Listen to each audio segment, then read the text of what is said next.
안녕하세요. 저 삼성증권 장혜선입니다. 최근에 이제 이 주식 시장에서의 가장 핵심적인 관심사는 아무리 봐도 이 금리겠죠. 이 좀 전에 유동원 이사님께서도 이 인플레이션 또 이제 금리 상승기에 주식 투자 전략을 어떻게 해야 되냐라는 부분에 대해서 말씀을 하셨던 것 같은데요. 저는 오늘은 약간 다른 관점에서 한번 접근을 해보겠습니다. 저희가 투자를 할 때 장기 투자를 한다라고 하면 뭐 예를 들어서 3년에서 5년, 10년까지도 보시고 투자하시는 분들이 계시는데 그때마다 금리가 올라가면 팔고 떨어지면은 사고 이런 식의 사이클을 보고 투자하시지 않으시잖아요.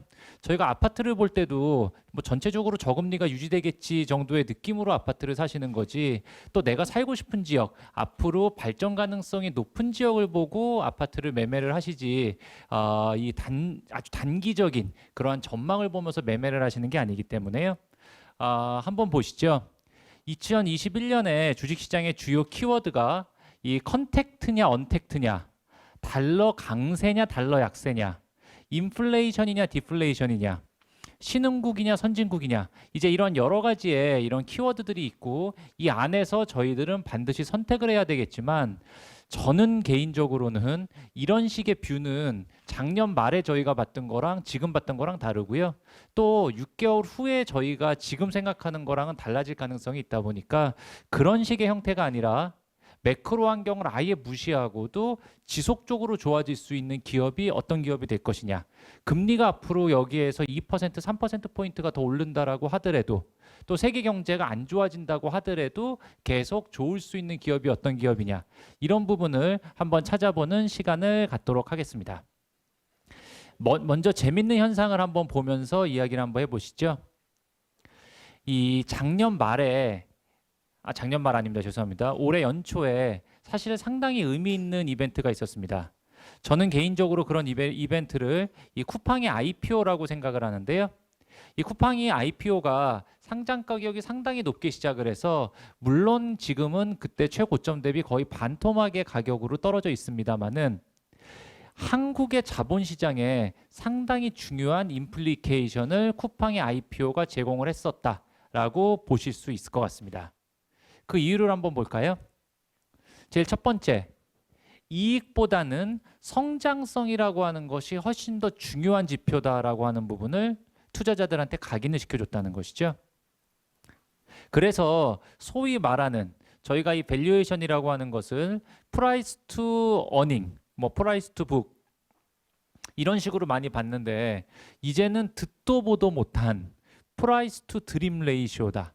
한마디로 가격과 꿈의 가치를 비교한다라는 건데요. 저처럼 애널리스트를 한 20년 이상 한 사람한테는 말도 안 되는 얘기죠.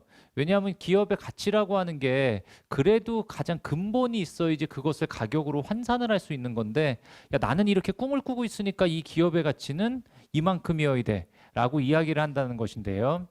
어떻게 보면은 말도 안 되는 얘기 같지만 요즘 비트코인 또 이더리움 또 이런 걸 넘어선 잡코인들의 주가의 흐름까지도 한번 놓고 보니까 프라이스 투 드림 레이시오가 어떻게 보면은 이 동학개미, 서학개미 시대에 너무 어렵고 복잡하다는 얘기가 아니라 아주 직관적으로 잘 와닿을 수 있겠구나 하는 생각도 듭니다. 두 번째를 한번 보면은요. 이 마이너스 금리 시대의 의미인데요. 이 부분은 정말로 중요하게 저희가 생각할 필요가 있다라고 보입니다. 마이너스 금리가 뭐죠? 금리가 마이너스란 얘기는 제가 1억 원의 돈을 갖고 있다. 제가 만약에 100억 원의 돈을 갖고 있다라고 하는데 그 돈을 갖고 있으면 제가 매년 예를 들어서 1%, 1억씩 돈을 땅바닥에 버린다는 의미이고요. 바꿔 얘기하면 돈을 빌리는 사람은 오히려 100억 원의 돈을 빌리면 매년 1억 원의 이자를 받는 세상, 한마디로 갑과 을이 달라진 세상이라고 볼 수 있는데요. 이 부분에 대해서도 저희가 이해할 수 있어야 된다. 세 번째는 쿠팡 어느 나라 기업이죠? 네, 쿠팡 일본 기업이죠. 대주주가 일본이지 않습니까? 손정희 회장, 소프트뱅크가 이 최대 주주 아니겠습니까? 지분 30%를 넘게 갖고 있는데요. 그러다 보니까 쿠팡을 다들 한국 기업이다라고 생각을 하시지만 알고 보면 일본 기업이다. 중국의 알리바바 어느 나라 기업이죠? 네, 맞습니다. 중국의 알리바바 역시도 이 손정희 회장이 최대 주주죠. 그래서 알리바바 역시도 일본 기업이다. 그러면 저는 개인적으로는 가장 바보 같은 어프로치가 나 몰랐네. 쿠팡 알고 보니까 일본 기업이었네. 이제 불매운동이 되니까 우리는 쿠팡을 이용하지 말아야 되겠다. 이거는 정말 이 아주 국수주의적인 잘못된 접근 방법이다라고 생각을 하고 있고요. 왜냐하면 저희가 그렇게 원한다라고 하면 아마존 다 오픈돼 있지 않습니까? 상장 기업이에요. 저희가 아마존 주식을 사서 아마존을 한국 기업으로 만들어 버리면 되지 않습니까? 또 쿠팡도 저희 상장된 기업인데 한국 사람들이 사서 그럼 한국 기업으로 만들 수 있는 것이거든요. 이러다 보니까 이러한 여러 가지 부분에 의미를 한번 둔다라고 했을 때 이 재밌는 포인트들이 한국 자본시장에 있다라는 것이죠. 제일 첫 번째 한번 보시죠. 이 쿠팡이 처음에 상장됐을 때 물론 지금의 기업 가치는 이거보다 많이 떨어져 있다라고 말씀드렸습니다. 하지만 처음 상장됐을 때 이 쿠팡의 기업 가치가 거의 100조 원에 육박을 했었습니다. 그 명동의 엄청난 부동산, 뭐 잠실의 부동산 다 갖고 있는 롯데쇼핑 해봐야 시가총액이 3.6조이고요. 여기에 압구정 현대백화점의 그 부지만 해도 얼마입니까? 다 갖고 있는 현대백화점은 아예 순위에 빠졌습니다. 왜냐하면 시가총액이 2조 원이 안 됐었기 때문이에요. 쿠팡이라고 하는 기업이 글로벌 기업도 아니고 100% 한국 시장에서 온라인 쇼핑이라고 하긴 하지만 그래도 내수 시장은 포화되어 있는데 이 포화된 부분에서의 점유율이 좀 높다라는 이유 하나만으로 그래도 오프라인의 백화점과 각종 유통을 꽉 잡고 있는 이마트 같은 종목 시가총액이 그래도 5조인데요. 이마트보다 20배. 저희 맨 뒤에 보시면 신세계 같은 회사보다 30배의 시가총액이 더 크다라고 하는 것은 어떻게 보면은 이쪽 기업들의 오너분들의 입장에서는 도대체 만약에 이마트가 5조인데 쿠팡이 6조, 7조다. 야, 우리가 조금 따라가서 어떻게 잡아보려고 노력을 하겠지만 기업의 가치가 20배, 30배 이상 차이가 난다라고 하는 것은 이게 내가 생각한 게 뭔가 잘못됐나? 우리 한국의 내수 시장이 알고 보니까 포화된 게 아닌가? 아니면 내가 뭔가 다른 쪽으로 접근을 했어야 되는데 놓쳤나 하는 생각을 분명히 하시지 않을까라고 생각을 합니다. 그런 부분들을 한번 보면은요. 이 쿠팡 같은 쪽은 어떻게 보면은 제가 아까 말씀드렸던 그러한 논리 프라이스 투 드림 레이시오의 세상이다. 마이너스 금리는 돈을 빌릴 수 있는 사람이 주인이다. 맨 마지막에 돈은 왕서방이 번다. 이제 이거를 정확하게 캐치를 했다라고 생각을 하는데요. 가장 첫 번째 한번 보시면 요즘 기업을 경영을 할 때 가장 중요한 로직은 제 개인적인 생각으로는 TAM, 토탈 어드레서블 마켓을 어떻게 정의하느냐는 것입니다. 한번 보시면 일반적으로의 기업들이 토탈 어드레서블 마켓을 우리나라의 유통기업들은 어디까지 정의했었냐 하면 대부분 다 이 소매품의 판매 정도를 정의를 하죠. 소매품의 판매가 인터넷으로 일어나냐 아니면 오프라인으로 일어나냐 이제 그 정도의 고민을 하실 것 같아요. 그런데 쿠팡 같은 경우는 이게 IR 자료에 그냥 아예 그대로 나온 모습이거든요.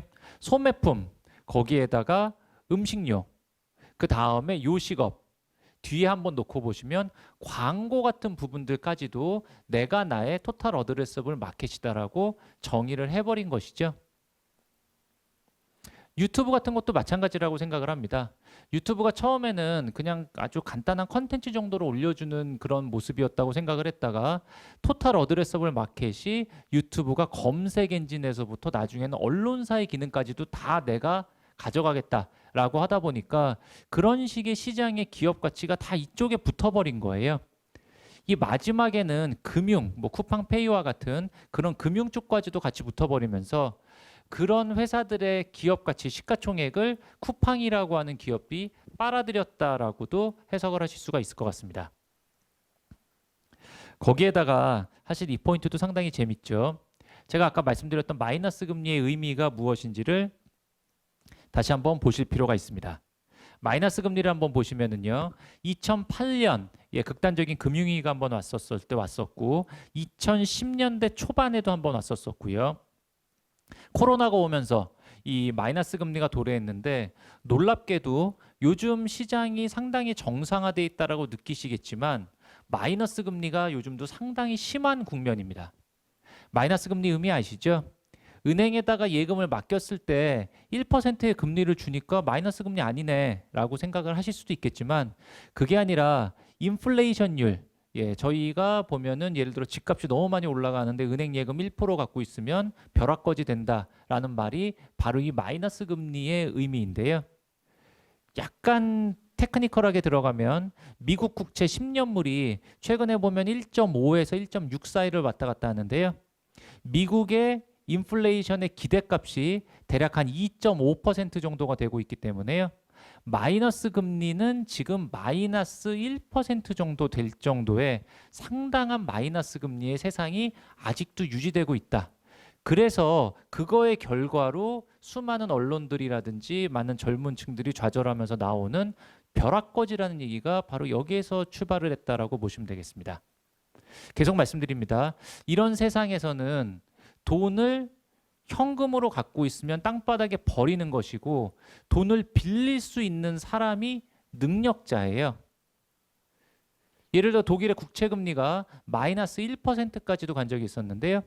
독일의 국채금리가 마이너스 1%라고 하는 얘기는 독일이 빚을 내면 낼수록 많은 나라에서 독일한테 돈을 준다는 얘기고요. 야, 네가 빚을 내줘서 정말 고맙다. 내가 보답으로 독일한테 돈을 줄게, 입금시켜줄게 라는 게 바로 독일 국채금리 마이너스 시대의 의미인 것이죠. 이럴 때는 투자자는 을이 되고요. 왜냐하면 내가 돈을 가만히 갖고 있으면 돈을 잃는 것이니까 투자를 받는 사람이 갑이 되는데요.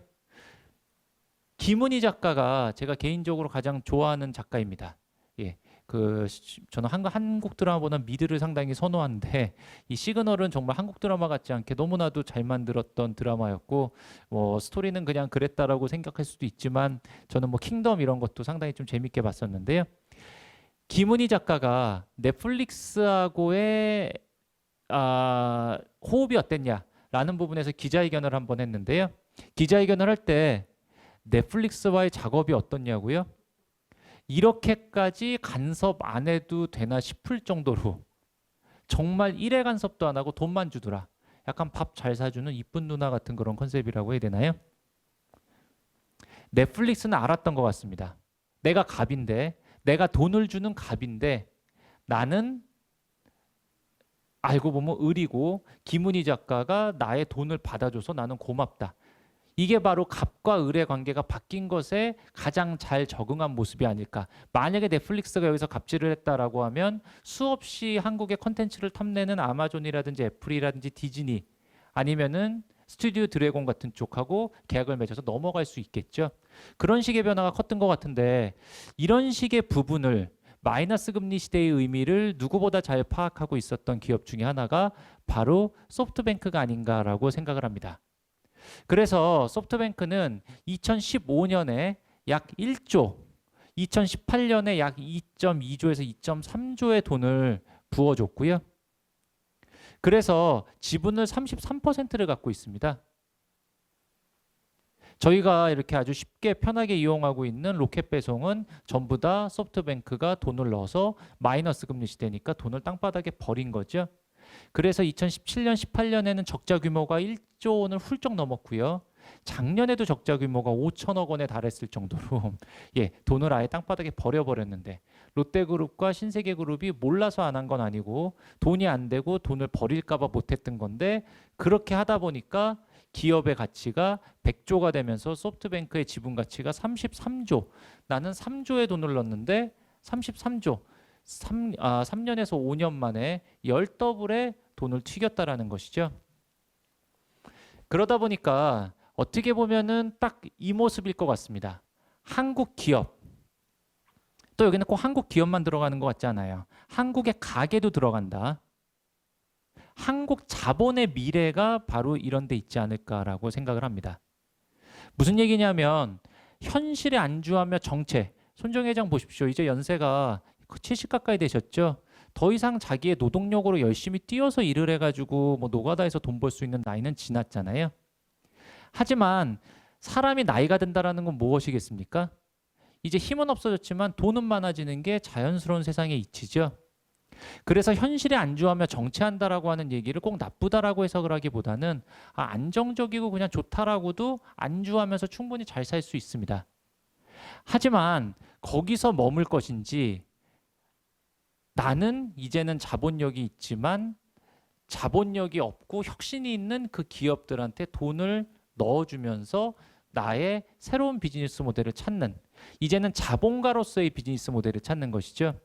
이게 쿠팡이 될 것인지 김범석 의장처럼, 아니면 소프트뱅크가 될 것인지, 이 비즈니스 모델을 어떤 식으로 개척하느냐가 지금 한국의 주식시장, 한국의 자본, 한국의 기업, 또 요즘 나타나고 있는 벼락거지를 면하기 위해서 열심히 뛰고 계시는 한국의 동학개미, 서학개미들이 깨달은 원리 원칙이다라고 생각을 합니다.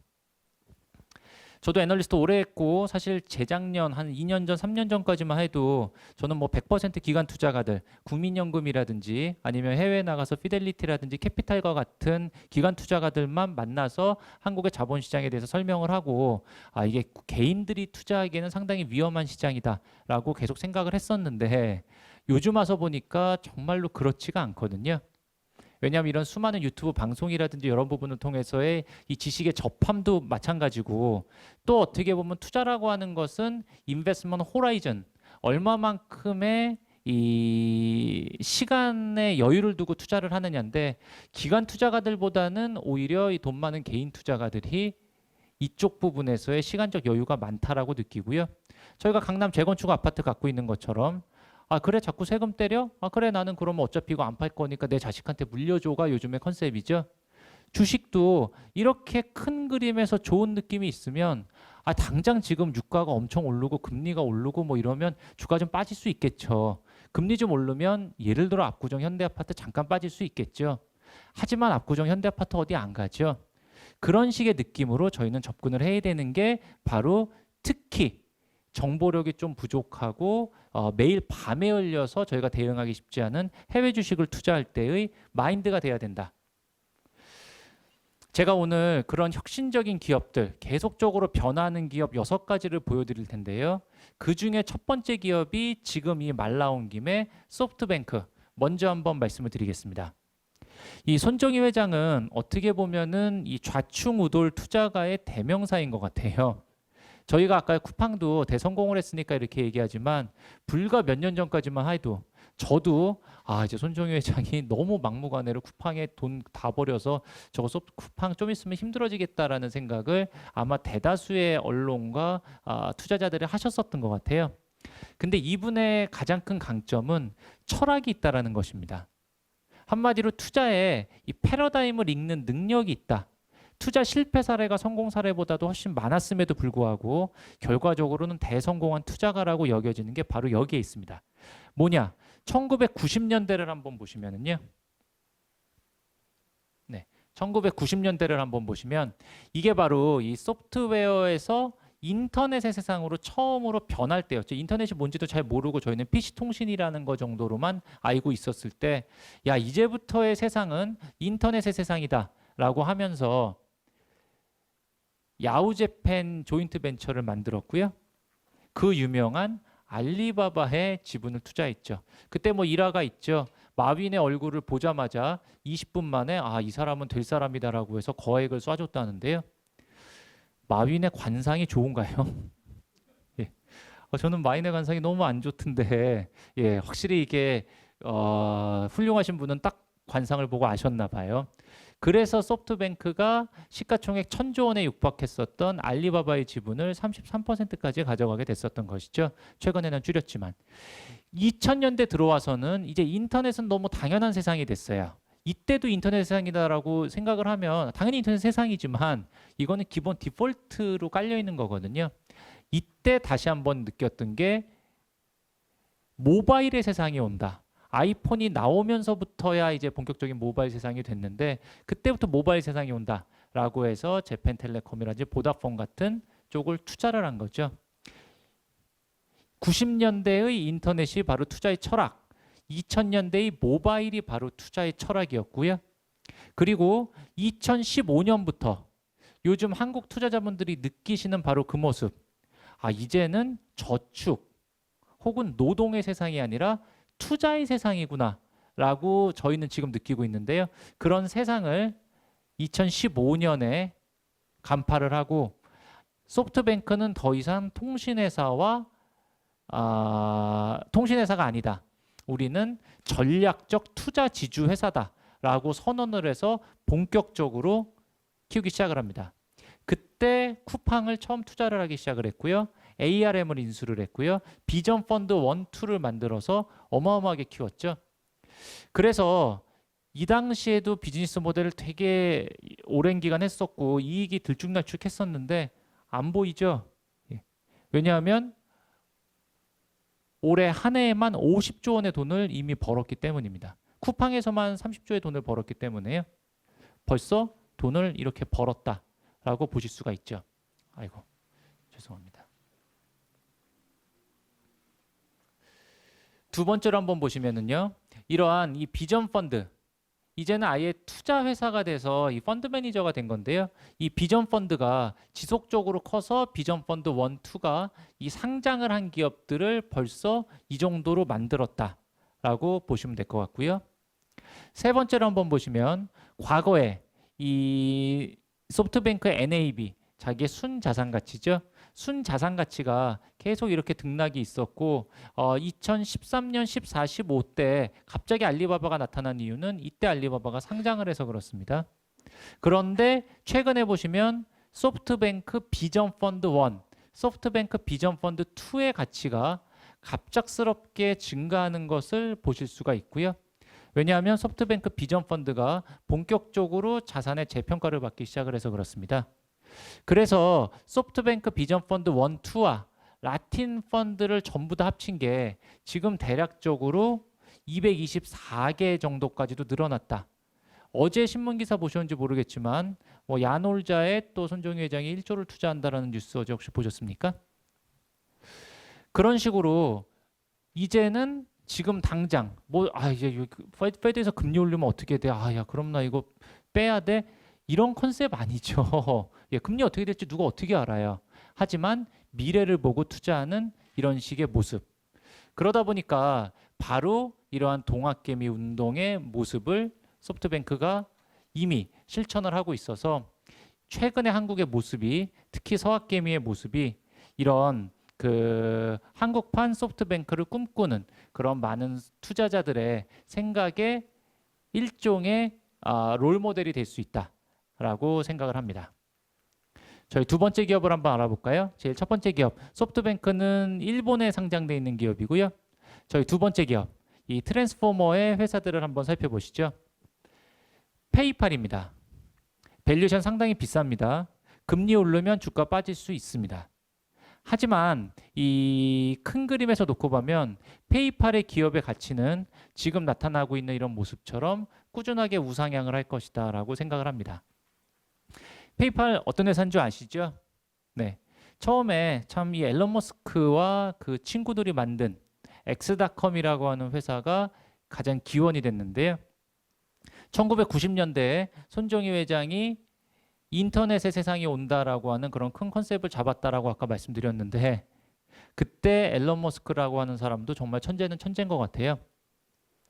이미 인터넷이 뭔지도 몰랐던 세상에 앞으로 사람들이 물건을 인터넷으로 구매하는 세상이 올 것이다라는 것을 어떻게 예측했을까요? 저 그때 나우누리 한창 하고 있었을 텐데, 하여튼 그거를 하면서 그때 카드 번호를 넣고 결제하는 게 상당히 힘든 세상이 올 것이기 때문에 플랫폼을 하나 만들어서 카드의 결제 정보를 그 속에 담아놓자, 이 생각을 했었던 것이죠. 잘 되고 있었는데 2002년 이베이가 이제 한창 클 때, 그때 아마존 잘 보이지도 않았다. 아마존 서점이었던 시절이었죠.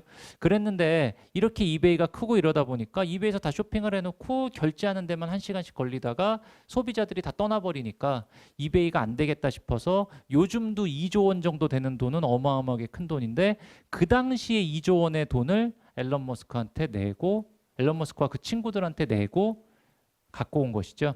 앨런 머스크는 참고로 그 돈을 가지고선 테슬라도 만들고 스페이스X도 만들고 하다 보니까 요즘 잘 나가는 혁신 기업의 원천이 어떻게 보면 페이팔에서 나왔다라고 보시면 되겠습니다.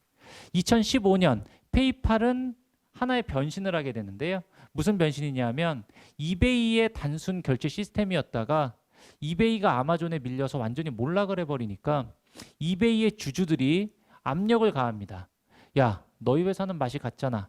하지만 페이팔이라고 하는 좋은 거 있더라. 그것만 따로 떼어내서 상장을 시켜라. 요즘 LG화학에서 LG에너지솔루션이 LG화학보다도 시가총액이 더 클 것이라고 예상이 되고 있죠. 예, 이제 그런 식의 모습하고 비슷하다라고 보시면 돼요. 떨어뜨려서 따로 상장시키자. 이러다 보니까 페이팔은 그때부터 범용 결제 플랫폼 회사로 독립을 하면서 레벨업이 됐는데요. 이 정도로 끝났으면 사실 재미없죠. 최근에 페이팔은 아예 다른 식의 비즈니스 모델을 선언을 하고요. 가장 대표적인 게 작년 10월에 한국에서 최근에 업비트가 보니까 이번에 5월 한 달에만 영업이익이 4월 한 달이네요. 4월 한 달에만 영업이익이 5,500억이 나왔다고 하는데 정말 어마무시합니다. 이러한 암호화폐 거래소의 역할을 내가 좀 하겠다. 그래서 이 페이팔에 와서 비트코인을 사고 팔아라 라고 하는 모습을 한번 보여줬다가 여기서 끝나는 게 아니고요. 아예 작년 12월입니다. 디지털 커런시가 메인스트림으로 부각이 될 것인데 단순하게 내가 거래소의 역할을 하는 게 아니라 여기 계신 기자님들, 이 유튜브를 보시는 분들도 끝나고 나셔서 여기 앞에 가서 뭐 커피 한 잔을 마실 때 비트코인의 원래 목적이 그거였잖아요. 이 투자의 수단이 아니라 결제의 수단이었죠. 그래서 끝나시고 커피 한 잔을 할 때 비트코인 0.01개를 내서 결제를 한다라고 할 때 결제 어떻게 합니까? 하실 수 있는 방법이 없으시죠? 그때 페이팔이 딱 나타나서 저희 카드 단말기 같은 걸 거기에 설치를 해놓으면 결제를 휴대폰을 갖다 대면 가게 주인한테 자동으로 저희가 카드 삼성페이 하는 것처럼 할 수 있게 해주겠다라고 하는 게 페이팔이 작년 12월 달에 발표한 내용이고 지금 페이팔의 가맹점에서 시행이 되고 있습니다. 모든 화폐로 되는 게 아니고요. 비트코인하고 이더리움 같은 이제 몇몇 개 화폐로만 그게 가능해지는데 머리에 총 맞지 않고서야 누가 가서 커피 한 잔을 비트코인으로 결제하겠습니까? 실제로 결제되는 양은 시작된 지가 얼마 안 돼서 아직까지 정보는 안 나와 있고요. 얼마가 나올 거라고는 전혀 예상은 불가능하지만 만약에 이런 부분들이 이 디지털 커런시의 세상이 정말로 활성화가 된다라고 하면 상당한 의미가 있죠. 왜냐하면 요즘 세상은 빅데이터의 세상인데요. 빅데이터의 의미 중에서도 가장 의미 있는 정보가 뭐겠습니까? 네. 제가 인스타그램에 가서 누가 람보르기니 차 올려놓은 거에 좋아요 누르면 그게 인포메이션이 되나요? 남자들이 람보르기니 싫어하는 사람이 다 좋아하죠. 실제 람보르기니를 산 사람, 그 결제 내역이 정말로 빅데이터죠. 지금까지 이 세상에 가장 유용한 그런 결제의 빅데이터는 카드사가 갖고 있고요. 아니면 은행에서 은행으로 송금을 해줬을 때 다 은행이 갖고 있었는데요. 만약에 커피 한 잔을 마실 때 페이팔의 시스템을 통해서 결제가 이루어졌다라고 하면 그러한 패권이 페이팔로 넘어가는 거대 금융사가 아닌 페이팔로 넘어가는 그런 모습을 가져가게 되는 것이죠. 그래서 페이팔이 비쌉니다. 금리가 오르면 주가 빠질 수 있어요. 그런데 과거에 한국으로 따지면 뭐 네이버페이, 카카오페이 정도 급도 아니고요. 요즘 소위 말하는 한 쿠팡페이 정도의 급이라고 처음에는 볼 수 있었던 아주 미천한 그런 플랫폼이 최근에 시가총액이 거의 350조, 400조에 육박을 하면서 전 세계 최대의 시가총액인 JP모건 500조에 거의 다가갈 정도로 이 패러다임을 바꾸고 있다. 삼성전자 시가총액하고 페이팔 시가총액하고 거의 차이 안 납니다. 그래서 아주 조그만한 야 무슨 저런 잡주를 이라고 얘기하시겠지만 하이닉스보다도 3배, 4배 이상 큰 향후의 금융의 패러다임을 바꿀 수 있는 회사 중에 하나다. 두 번째는 애플입니다. 저는 한국에 특히 투자하시는 분들이라고 하면 애플과 같은 종목은 무조건 본인의 포트에는 들어 있으셔야 될 것 같아요. 왜 그러냐면 이게 꼭 재테크를 통해서 돈을 번다 안 번다를 떠나서 이 한국이라고 하는 나라가 정말로 애플의 손짓 하나에 휘청휘청합니다. 한국의 최대 기업, 최대 자동차 기업, 현대차, 기아차 올해 연초에 왜 상한가 쳤죠? 애플카 된다고 쳤죠? 왜 주가 빠졌죠? 애플카 안 된다고 빠졌죠? 애플은 단 한마디의 말도 안 했는데요. 애플이 그런 얘기 한번 했다 안 했다 이러면 그냥 한국의 최대 기업 삼성전자, 하이닉스 왜 좋았죠? 예, 애플 같은 데가 핸드폰도 잘 팔리고 반도체 다 만드니까 좋았죠.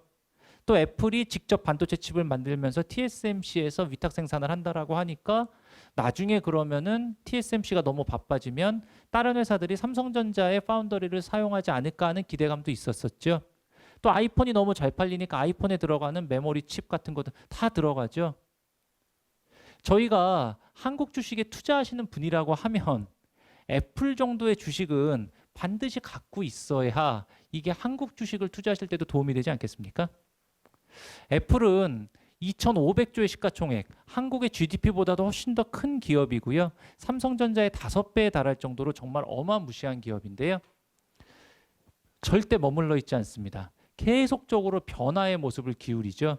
제일 첫 번째, 바로 예전에는 PC 회사였다가 2000대 초반에는 MP3 회사를 변했다가 그 유명한 아이폰을 만들면서 모바일 세상으로 변했다가 이후에는 컨텐츠와 웨어러블 세상으로 변했다가 최근에는 반도체까지도 직접 만들어서 과거에는 인텔의 인텔의 최대의 고객이었었는데 이제는 인텔의 최대의 라이벌로 변신을 해버렸다. 그럴 정도로 이 M1 칩이라는 걸 만들었고요. 또 애플 원이라고 하는 이 통합 플랫폼을 하나 만들어서 이 속에서 보면 애플 뮤직부터 TV까지 전부 다 들어와서 이 구글이나 페이스북과 같은 그런 플랫폼을 훨씬 더 넘어설 정도의 어마어마한 이 컨텐츠 이 구독료를 가져오고 있죠. 거기에다가 제가 여기에다가는 안 적었죠. 아직은 자동차를 한다라고 애플은 단 한마디의 말도 안 했기 때문입니다. 하지만 만약에 애플이 여기서 전기차까지 들어온다. 명확하게 말하면 전기차에 들어온다라는 게 아니라 전기차의 플랫폼, 자율주행의 플랫폼으로 들어온다라는 컨셉이 되겠죠. 그렇게 되면 이 회사는 수없이 많은 기업의 지금 시가총액을 다 끌어들이고 있는 세상인데요. 너무 덩치가 크다 보니까 이 주가의 흐름은 조금 저희 비트코인에 익숙한 특히 잡코인을 많이 보신 세대한테는 주가 너무 지루하다라고 느끼실 수가 있겠지만 정말 이렇게 안정적으로 우상향하는 기업 가치를 찾을 수 있을까 하는 생각은 듭니다. 참고로 이 테슬라의 최대 라이벌은 큰 그림에서 놓고 보면은 이 애플은 단 한마디의 말도 안 했지만 결과적으로는 애플카 혹은 아이카가 될 것이다라고 하는 전망들이 상당히 많고요. 이렇게 생각하시면 되죠. 이 자동차가 앞으로는 휴대폰처럼 변한다라고 하면 지금 현대 기아차부터 수없이 많은 그 자동차 회사들 벤츠 BMW까지 다 직접 자기네들의 자율주행 시스템을 연구를 하고 있지만 만만치 않다는 거죠. 이러다 보면 예전에 한 10년 전, 15년 전에는 삼성전자의 이 휴대폰 안에도 이 바다라고 하는 자체 소프트웨어 오퍼레이팅 시스템이 들어 있었었죠. 그랬는데 결국은 이 바다라고 하는 시스템을 포기를 하고 이 안드로이드 시스템으로 변했던 것처럼 결과적으로는 현대 기아차부터 수없이 많은 기업들은 테슬라가 갖고 있는 FSD라고 하는 자율주행 플랫폼을 채택을 하게 될 것이고 애플은 항상 그랬던 것처럼 애플스럽게 폐쇄적으로 아이카, 애플카에는 iOS의 구동칩을 넣을 것이라는 것이죠. 그래서 요즘 이 삼성전자의 갤럭시 폰이지만 이 폰은 안드로이드 폰이죠. 세상은 안드로이드 폰과 아이폰 두 가지로 나뉘어 있는데요. 나중에 10년, 20년이 지나면 자동차의 세상도 아이카와 테슬라카 두 가지로 나뉘어지지 않겠냐 하는 세상을 갖고 있을 정도이기 때문에요. 뭐 그거는 이제 저희가 아까 얘기하는 프라이스 투 드림 레이시오의 영역이죠. 너무 꿈만 같은 얘기니까요. 하지만 그런 부분들도 한번 보실 필요가 있다. 세 번째는 바로 이 엔비디아입니다. 엔비디아가 마침 지난주에 액면 분할 4대 1을 발표하면서 최근에 정고점을 돌파하면서 주가가 다시 한번 강세를 보이고 있습니다. 한국의 삼성전자 같은 쪽이 상당히 지루한 부분을 감안을 하면 확실히 엔비디아는 엔비디아다라는 느낌이 나오겠죠.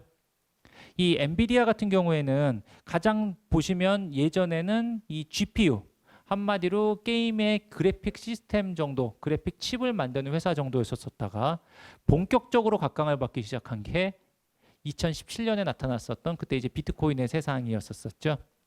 그때는 GPU를 활용을 하면은 암호화폐 채굴이 더 쉽다라는 것을 모를 시대였었습니다. 왜냐하면 어차피 암호화폐 가격도 너무 낮고 이래서 실제 그 채굴하는 게 경제성도 별로 없고 그래서 많이 신경을 안 쓰다가 갑자기 가격이 급등하니까 너도 나도 비트코인을 채굴을 하러 갔는데 야 CPU 갖고 하는 것보다 GPU의 성능이 높으니까 훨씬 더 채굴이 잘 되더라 라고 하면서 완전히 품귀 현상이 벌어졌었죠. 그랬다가 엄청 고생합니다. 왜 그러냐 하면 비트코인 가격이 요즘처럼 요즘보다 그때 훨씬 더 떨어졌죠. 한 80% 90%씩 빠졌으니까요. 폭락을 하니까 이 비트코인 채굴하려고 엄청나게 쌓아놨던 이 GPU 칩을 다 중고 물품으로 나오니까 아무도 새 제품을 안 사고 다 중고로 사면서 가격이 박살이 나면서 문제가 됐었습니다. 그랬는데 시간이 좀 지나고 나서 보니까 야 이제는 이것만 갖고 하는 게 아니라 클라우드 부분에서도 이 요즘 소위 말하는 데이터 센터에서도 GPU가 들어가는 게 좋겠구나라고 얘기가 되면서 비트코인의 세상은 끝났지만 데이터 센터의 모멘텀으로 올라왔었는데요. 또 역시 여기서 끝나버리면 재미가 없죠. 제가 오늘의 주제는 끝없이 혁신하는 트랜스포머, 뭔가의 혁신이 있어야지 좋은 것이지 데이터 센터가 앞으로도 계속 좋을 거니까 엔비디아 계속 좋아요. 이런 얘기는 재미없다라는 얘기죠. 마침 얼마 전 지지난주에 무엇을 발표했냐면 압도적인 GPU 회사이고요. CPU는 없는데 CPU 부분에까지 나는 진출을 하겠다. CPU는 AMD와 인텔이 마켓시어 거의 100%로 꽉 잡고 있고요. 거기는 X86 기반을 통해서 뭐 약간 이 오퍼레이팅 시스템의 차이인데 그쪽 부분을 통해서 이 세상을 꽉 잡고 있는데 엔비디아가 이 ARM, 이 아까 손정희 회장의 비전 펀드가 갖고 있는 ARM의 특허를 활용을 해가지고 기존에 없던 새로운 형태의 CPU를 만들어서 들어오겠다. 야, 그래도 인텔하고 엔비디아가 저기 AMD가 꽉 잡고 있는데 이 회사 갑자기 들어와서 되겠냐라고 생각을 하실 수가 있겠지만 이렇게 얘기했죠. 만약에 이거를 쓰면 우리의 GPU를 같이 붙여서 썼을 때 효율이 몇 배 이상 더 올라갈 수 있다. 엔비디아의 GPU와 인텔의 CPU를 쓰는 것보단 내가 약간 신제품이라서 제품의 불안정성은 있겠지만 같이 붙였으면 성능 훨씬 좋아질 거야 라고 이야기를 하는 것이죠. 물론 아직은 그렇게까지 갈 수 있는 경쟁력은 없기 때문에 야 나는 지금은 니네들의 영역으로 바로 들어가는 게 아니라 일단은 스위스에서 만드는 알프스라고 하는 슈퍼컴퓨터에만 니치 마켓으로 공략을 해서 잠깐 들어갈 것이다 라고 이야기를 하는 것이고요. 하지만 엔비디아가 이 손정희 회장한테 ARM을 인수하기로 이미 결정이 됐죠. 근데 ARM을 인수를 하려면 미국의 허락을 넘어서 영국, 중국, 일본 등등의 다 허락을 받아야 되는데 허락이 쉽지 않을 것 같아서 아마 합병이 안 될 수도 있을 것 같아요. 근데 만약에 M&A가 실제로 성공이 된다라고 하면 과거 인텔 인사이드로 세상을 지배했었던 인텔 제국가의 그런 모습처럼 엔비디아가 다시 한번 나타날 수 있을 것이다 라고 생각이 됩니다. TSMC 역시 오늘 제가 말씀드리는 것 중에서 한국 투자자분들한테 그러니까 한국 주식에 투자하시는 분들한테 시너지 효과가 제일 높은 주식 2개를 꼽아라. 제일 첫 번째 단연 압도적으로 애플 주식은 반드시 갖고 계셔야죠. 2등을 꼽으라고 하면 저는 TSMC는 꼭 주가의 상승률이 높다 안 높다를 떠나서 한국의 투자자들이 반드시 갖고 계셔야 되는 종목이라고 생각을 합니다. 삼성전자하고 연관이 돼 있어서 그래요. 이 TSMC는 아주 쉽게 얘기하면 하청업체죠. 하청업체. 제가 예를 들어서 서울대 건축학과를 나와서 아주 건축 설계를 엄청나게 멋있게 하는 사람이면 건축 설계를 제가 예전부터 잘했습니다. 한 5층짜리 아파트에 설계도를 다 해놓으면 야, 이 설계도 보고 집 지으실 분들 오세요라고 하면 이 많은 건설업체들이 하청의 컨셉으로 저한테 와서 제가 한 10분 계시면 그중에 이분은 1억 해주신다는데 왜 1억 5천을 받으세요? 뭐 이런 게 여기서 9천에 하고 막 이제 이래서 마음에 안 들면 치기도 하고 약간 갑과 을의 관계였었던 것이죠. 그런데 요즘 세상이 변했습니다. 2가지가 변했습니다. 어떻게 변했는지 한번 보면은요.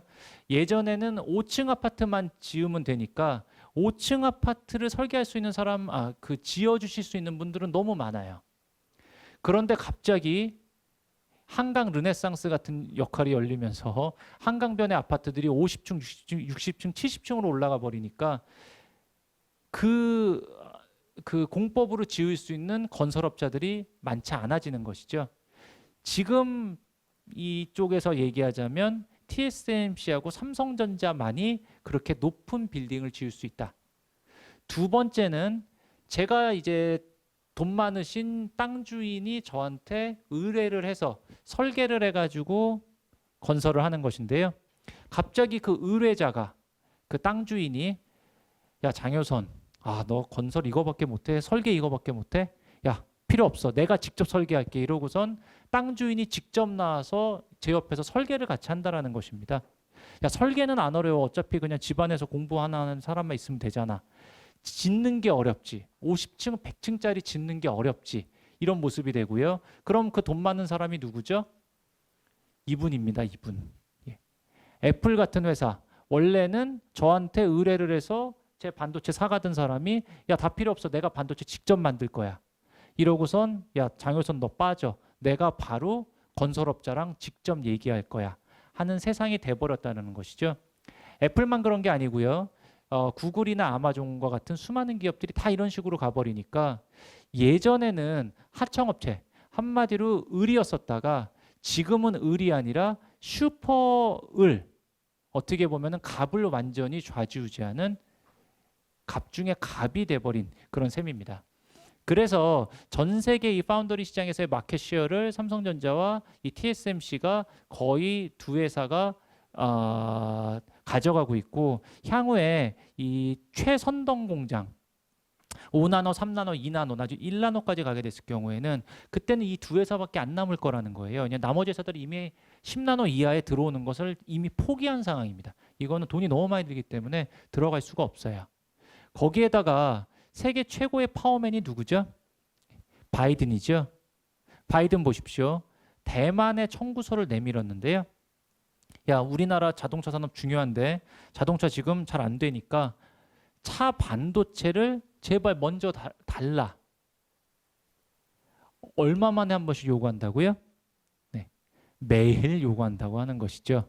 예, 세계 최고의 파워맨이 잡아다가 요즘 전 세계에서 가장 긴장감이 높은 곳이 어디라고요? 네, 바로 대만 해협이라는 것이죠. 대만이 이렇게 중요한 나라인지 몰랐던 거예요. 왜냐하면 아까 말씀드린 것처럼 다 좋은 대학 나와서 그냥 집안에서 우아하게 커피 마시면서 눈이 오나 비가 오나 난 설계도만 그리고 싶었던 거죠. 밖에 나가서 뙤약병 맞으면서 직접 아파트 짓기 싫었던 거예요. 그러니까 다 설계하는 사람만 여기에 있고 실제 꾸준히라는 사람은 한국, 대만 이런 쪽으로 다 빠졌는데 대만이 그중에서 이 파운더리를 장악을 하면서 정말 중요한 IT의 기지가 돼버리다 보니까 이 대만이 서로 내 친구라고 하면서 약간 TSMC는 미중 간에 끼어서 어찌할 바를 모르는 그런 상황이 약간 되기도 했습니다. 그게 주가에는 불안 요인으로 작용을 하고도 있지만 반대로 얘기하면 절대 대체 불가능한 위상을 입증해주고 있는 것이다. 해석을 하실 수 있겠죠. 마지막 디즈니 한 종목만 더 말씀을 드리겠습니다. 요즘 언택트니 컨택트니 뭐 여러 가지 말들이 많은데요. 언택트가 좋을 수도 있고 컨택트가 좋을 수도 있죠. 저는 개인적으로는 그래도 좋은 애들이 계속 좋을 것이다 라고 생각을 하고요. 좀 전에 이동원 이사님이 말씀을 하신 것처럼 인플레가 뭐 생각보다 올 것이다 안 올 것이다 뭐 이렇게 컨셉을 잡는 게 아니라 코로나가 없었어도 가는 애들은 원래 계속 가고 안 되는 회사들은 계속 안 됐었던 거잖아요. 저는 그렇게 생각하기 때문에요. 이 언택트와 컨택트 중에서는 마음속으로는 이제 금리가 어느 정도 잠잠해지거나 이렇게 되면 큰 그림에서는 결국은 기존에 있었던 이런 플랫폼이라든지 IT, 하드웨어, 하이테크 쪽이 더 성장 가능성이 높다라고 생각을 합니다. 디즈니는 그런 관점에서는 아니지 않냐라고 생각을 하실 수도 있고요. 왜냐하면 디즈니는 컨택트의 대표 주자이기 때문입니다. 그래서 과거에 보시면은 이 미키마우스로 벌써 100년이 됐어요. 이 컨텐츠를 하나 만들었고요. 그 이후에 미키마우스에서만 끝난 게 아니라 변신을 합니다. 디즈니랜드라고 하는 엔터테인먼트의 오프라인 부분을 장악을 해서 기존에 없었던 1955년에 캘리포니아를 오픈을 하면서 디즈니랜드라고 하는 테마파크를 처음 창시를 하죠. 아직까지도 전 세계의 최고의 테마파크 압도적은 디즈니입니다. 지금이야 다 유튜브라든지 넷플릭스 같은 이런 플랫폼을 생각을 하시지만 30년 전만 하더라도 TV를 대체하는 플랫폼은 바로 ESPN이나 ABC와 같은 케이블 TV였었죠. 오프라인에서 엔터테인먼트를 장악을 했으니 온라인에서의 플랫폼까지도 내가 장악을 하겠다라고 해서 ABC와 ESPN까지 전부 다 인수를 끝냈습니다. 야, 나 이제 다 장악을 했네. 다시 그럼 백투더 베이직. 우리 회사는 컨텐츠 출신이잖아요. 그럼 다시 컨텐츠를 강화하기 위해서 공략을 시작을 하죠. 픽사, 마블 엔터테인먼트, 루카스까지 다 인수하면서 그렇게 난리가 났었던 어벤져스도 만약에 디즈니가 이거에 인수를 안 했었으면 없었었습니다. 그래서 이제는 컨텐츠까지도 세상을 싹 다 장악을 해버렸는데요. 코로나에 완전히 직격탄을 맞아가지고요. 정말 골로 갔죠. 왜냐하면 아직도 모든 비즈니스, 테마파크가 전체 매출액의 40%, 뭐 극장 등등이 아예 다 문을 닫아버리니까 정말로 심각한 경영상의 타격을 입어서 완전히 골로 갔었는데요. 디즈니는 여기에서 또 하나의 변신을 하는 것이죠. 바로 이 스트리밍 부분인데요. 그래서 이 디즈니 플러스라고 하는 넷플릭스의 최대의 라이벌 회사를 출시를 하는 것입니다. 그래서 지금까지 한번 보시면 이 넷플릭스를 한번 보니 넷플릭스가 시가총액이 디즈니하고 1년 전, 2년 전에 바뀔 정도였었습니다. 디즈니 입장에서는 억울하겠죠. 야, 내가 100년 동안 만든 나의 컨텐츠를 너한테 물론 돈 주고선 팔긴 했지만 그거를 네가 내 컨텐츠를 갖고선 사람들한테 보여줘서 네 시가총액이 내 시가총액보다 더 큰 게 말이 되냐. 내가 갖고 있는 디즈니랜드 땅만 얼만데. 보통 이제 이렇게 되겠죠. 이러다 보니까 내가 내 컨텐츠를 직접 디스트리뷰션을 하는 그러한 플랫폼을 만들겠다라고 해서 디즈니 플러스를 만들었고 지금 ESPN 저쪽이 그 넷플릭스가 대략 한 2억 명 정도 약간 넘어가는 가입자 수를 갖고 있는데요. 디즈니 플러스만 해도 지금 벌써 1억 500만 명 정도 만들어진 지 2년 만에 달성이 됐고요. ESN 플러스하고 훌루까지 합치면 1억 6천만 명이 돼서요. 이 코로나의 나름 최대 수혜주였습니다. 코로나의 직격탄을 맞아서 테마파크부터 아직도 정상화가 안 돼 있는데요. 반면에 이 디즈니 플러스는 생각보다 빨리 안착을 해서 넷플릭스의 최대의 라이벌 회사로 급부상을 했다. 이런 쪽으로 한번 놓고 보시면 이 아마 7월 4일 날 이 미국의 독립기념일에 바이든 대통령이 이 마스크를 모든 사람이 다 벗자라고 하면서 코로나의 완전 종식을 선언할 가능성이 높다라고 이야기가 들리는데요. 요즘 디즈니랜드 같은 경우도 30%밖에 아직도 사람이 입장을 못 하거든요. 그런 부분들도 나중에 다 풀리게 되겠죠. 극장도 다 풀리게 되겠죠. 이제 그동안 쌓아놨던 어마무시한 영화들 좀 출시가 되겠죠. 플러스 컨택트에서는 압도적인 대장이지만 언택트 부분에서도 저희 언택트의 상징이라고 할 수 있는 넷플릭스를 위협할 수 있는 또 하나의 부분으로서 디즈니 같은 종목도 괜찮지 않을까라고 생각을 합니다. 그래서 제가 오늘 6가지 종목 계속적으로 변신하는 기업, 금리와 같은 매크로 환경에 신경 쓰지 않고 5년, 10년을 갖고 가셔도 될 종목을 6가지를 말씀을 드렸고요. 가장 첫 번째, 자본시장 변화의 최후 선봉에 서 있는 이 소프트뱅크. 이 두 번째 한번 놓고 보시면 페이팔. 앞으로 디지털 화폐 세상에 또 새로운 플랫폼을 장악할 가능성이 있는 기업이죠. 세 번째 기업, 또 변신의 기재 애플. 굳이 설명드리지 않아도 되겠죠. 네 번째, GPU의 세상을 넘어서 CPU까지도 갖고 들어오면서 과거 인텔 인사이드의 영광을 재현할 가능성이 높은 엔비디아. 네 번째, 하청업체였다가 이제는 슈퍼갑을 능가하는 슈퍼을 오브 더 슈퍼을 TSMC. 제일 마지막 기업으로는 언택트와 컨택트를 넘나드는 엔터테인먼트의 최강자, 컨텐츠의 최강자, 저희 디즈니. 6종목을 말씀드렸으니까요. 향후에도 이런 식의 기업들에 주목을 하시면서 해외 투자에 집중해 보시면 좋은 결과 있을 것이라고 생각이 됩니다. 네, 이것으로 저희 강의를 마치도록 하겠습니다. 감사합니다.